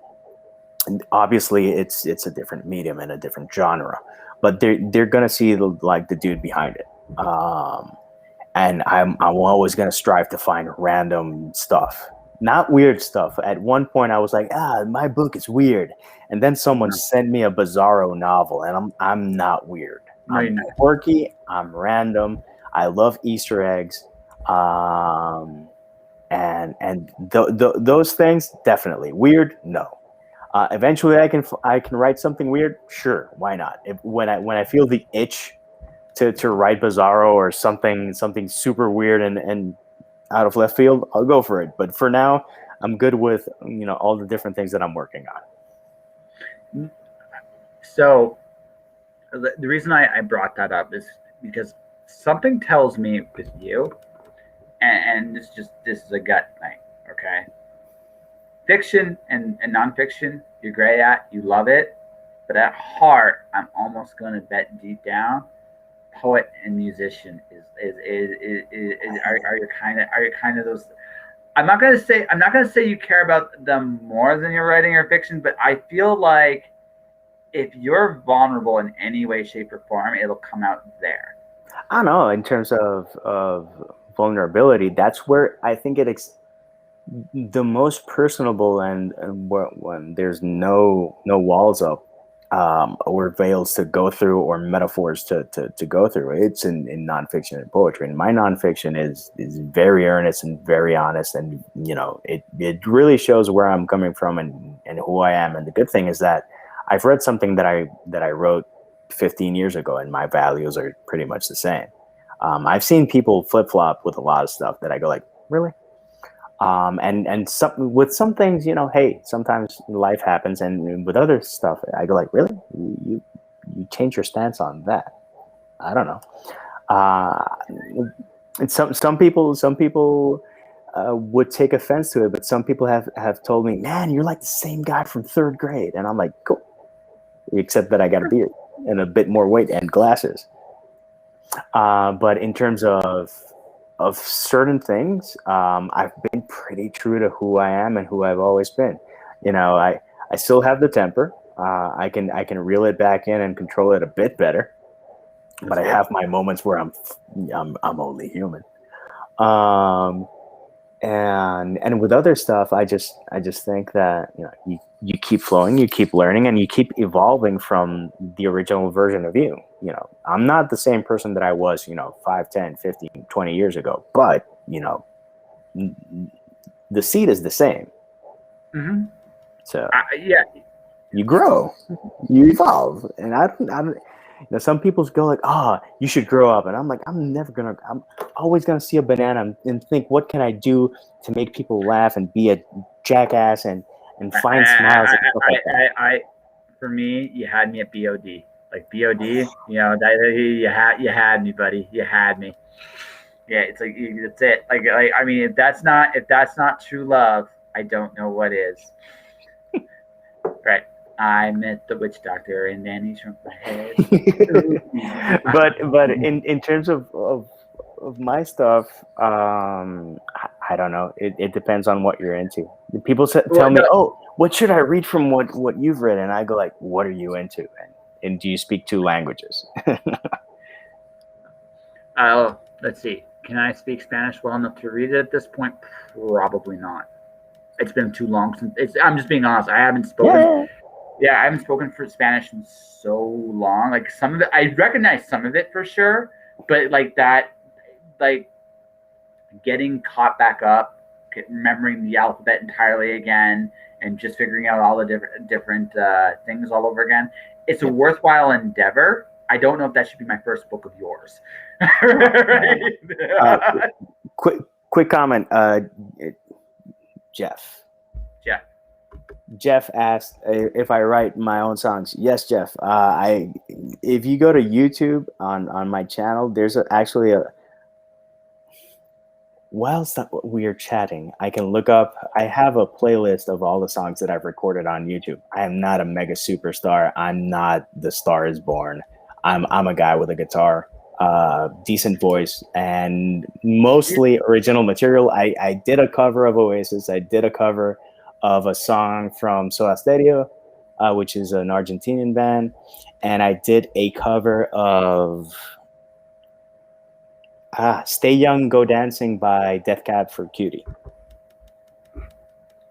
Worthwhile to listen to, Jeff. Honest to God, he's better than he is a little bit better than what he gives himself credit for here. He's right. He's not a superstar, but he's a little bit better than just a guy with a guitar too. I'm a guy with a guitar, right? He's a bit better than that. I'm not no blowing smoke, right? I'm just saying. I haven't listened to everything you've done. I've listened to a couple things. Like you're pretty good. So yeah. So go definitely check him out. No, the reason I mentioned the comic book thing, this is what I've noticed, and this is just something I've just been interviewing a lot of lately. A lot of musicians and poets and a lot of people I know that are into like the more lyrical kind of stuff do really well in that genre. I've noticed that a lot more as I've been interviewing. I've definitely been caught up in the Kickstarter Indiegogo parts of comics over just with a lot of my guests in the last little while, and there's a lot of musicians that are really good at comics. There's something about them. I think it's the collaborative nature of it. It's kind of like it's almost like when you're doing a comic, you're in a band, right? Well, that's the thing. I've tried to be in a band twice, and both times it didn't work out. I'm a musician, but I've never been in a band. Yeah, but I don't know. So we won't go into all those details. I think today we've already talked for almost 2 hours. Yeah, and I've enjoyed it. Yeah, I'll definitely pick some. But maybe when we go off this is what we'll do. This is what we'll do when we promote your poetry that just came out. You have something coming out next month, don't you? That is the plan. Until I have something concrete, I won't share it. I won't share it. But the plan for this year is to not spend. I'm not going to do a marketing plan. I'm not going to promote ad nauseum. I'm not going to be organized. I'm winging a lot of things, and I'm going for a lot more things. The project that I have right now is Ballads of Hope and Joy. I released this to maintain my tradition of Mother's Day, publishing a book on Mother's Day. I've kept that up for about 7 years. Have no intention of stopping. It's not something that I vowed or promised to mom. It's just something that's important to me. And it's a way to pay tribute to all the moms. This poetry collection, if you look at the cover, I really wanted it to look like a Mother's Day present. So it honestly reminds me of a Mother's Day card. Like it's like a greeting card. So that does accomplish that. Yeah, I wanted that, and 88 poems of positivity, optimism, hope, kindness, being kind to yourself and being kind to others. And just I describe it, and hopefully it comes off as a hug in a book. And although it does have a sequence, the idea is for you to flip through it and get a shot of positivity, because just turn on the news if you need the opposite.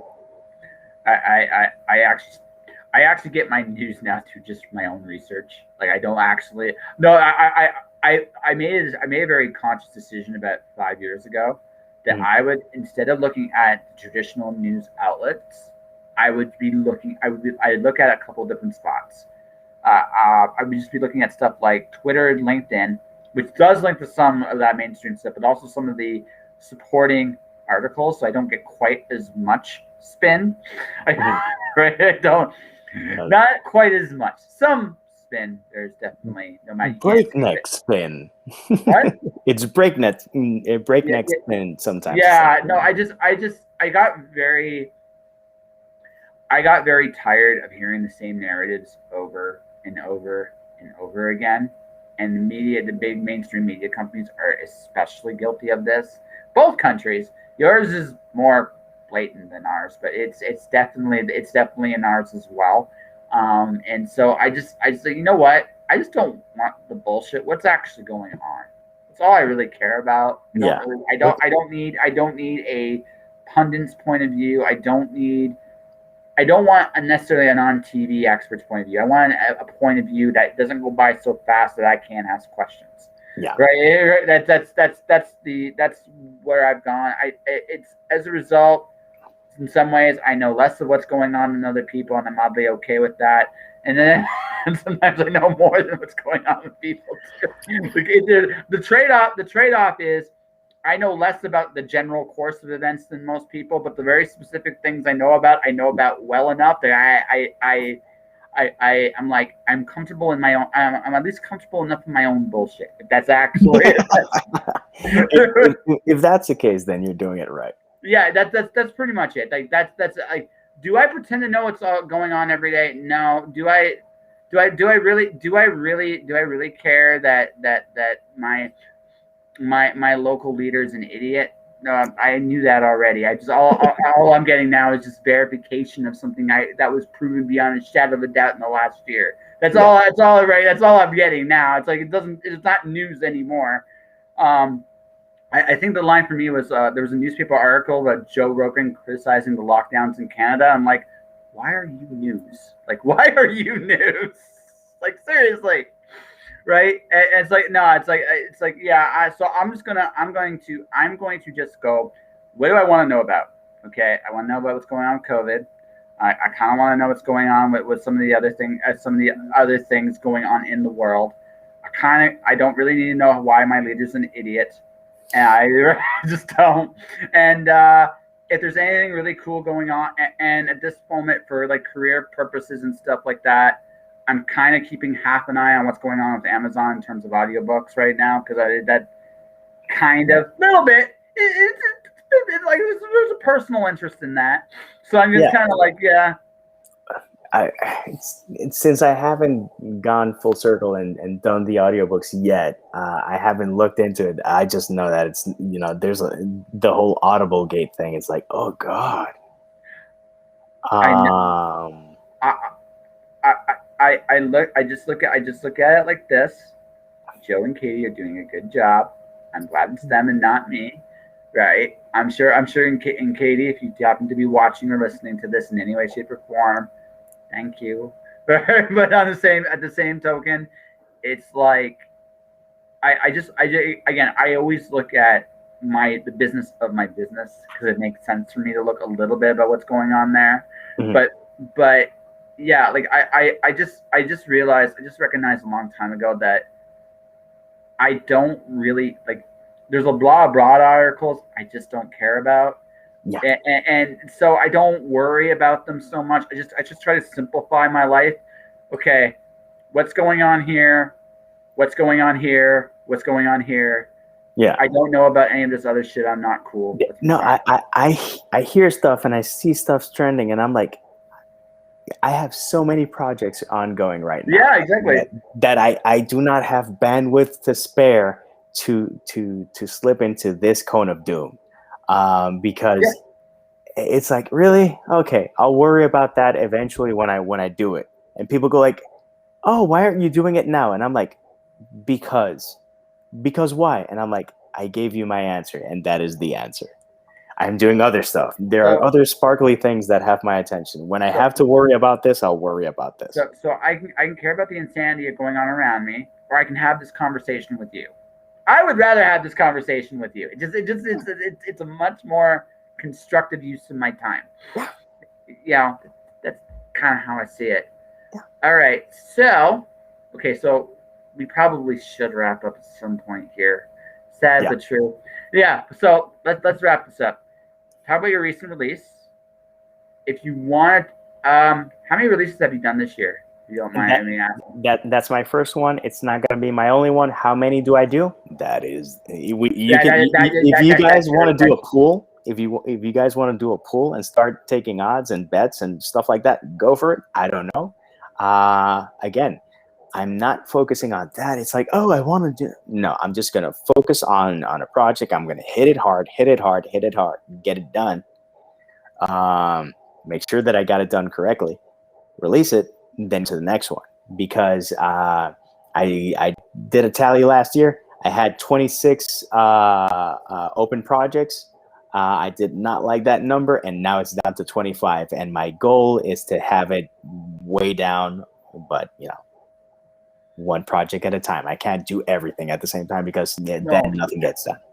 So I started off with Ballads of Hope and Joy. I'm working on nonfiction. I'm working on short stories. I'm working on a novel. And basically, the two focus now are the two nonfictions. And yes, I'm going to continue doing the book stuff. And if one day I feel the urge to write a short story, why the hell not? But those are the two that I'm going to be hitting hard. When are they going to be released? When I have concrete news, I'm going to share it, and I'm going to probably share it 3 days before the fact. All right. I'm not going to do the whole marketing thing. I'll do that next year. 2022, I promise I'll be organized, and I'm going to be like, oof, legit. For this one, I'm just going to go crazy. So although I really do think this is still oddly organized in its own, it's in its own neat way. It's almost like I'm deconstructing my mountain, and that's what I'm going to do, like little by little until it's like a little molehill I can just kick around whenever I want to at that point, right? So turning your mountain into a molehill is what you're basically doing this year, and that's pretty cool. So for anybody that wants to follow him and take a pool, my bet is 5. That's my bet. I'll take that bet right now. Over under is 5. I'll do 5 right now. 5 releases this year. My goal, by the way, is 3. Last year I released 2 of 3. I'm at least gonna have 2 out this year. So I'm going for 3. So we'll see. We'll see. Like I said, I got a lot catching up to do, man. You're way ahead. I don't want you to get too far ahead. I may never catch you at that point. But anyways. I'm gonna push, and the first rule of a race is don't look to the side, look forwards, and I'm looking forwards, and I'm running. It's cool. Well, dude, I'll see you on the mountaintop for sure. But before anyone disappears, where can they find you? They can find me on Instagram. They can find me on Twitter. They can find me on YouTube. They can find me on Facebook, and all those are JD Estrada Writer. If you look for jdestrada.writer.blogspot.com, that's my blog. If you search for JD Estrada Writer, you're going to see a bunch of books. I write poetry. I write nonfiction. I write urban fantasy with vampires that do not sparkle. I write middle grade about boys who dream about flying, and daydreams and what happens in the daydreams and all of that. I like whimsical. I'm quirky. I'm random, but I'm not weird. That is, I think, it's a great intro. This is JD Estrada. He's one of the coolest dudes on the interwebs. He will make you hungry with his snack downs every so often. He will make you very, very hungry. It'll be terrible, and you'll love him at the same time. That all said, he's also one of the honestly nicest dudes I know, and he's very supportive of everybody in the community, including yours truly. So I always thank JD for coming on my show. It's a lot of love for you, brother. Yeah, love you too, man. Anyways, before I wrap up, I'm gonna let people know you can follow me on Twitch, twitch.tv/JustJoshuaPodcast. Click the like and follow. My YouTube channel is Joshua Pantalleresco. Click the like and subscribe. My book, Alice Zero, is my last release. Stay tuned June 15th. I will be announcing my next release officially then. And one of my books at that point will also be officially announced as an award nominee. So I got that. It's ironically the same day. I almost like I know what I'm doing. Almost. But beyond all that, stay inspired. Keep shining in the dark. I will see you guys Friday. It's my last one before my move. And my guest is Derek Warren. All right, guys. Take care of yourselves. Have a great night. Boom.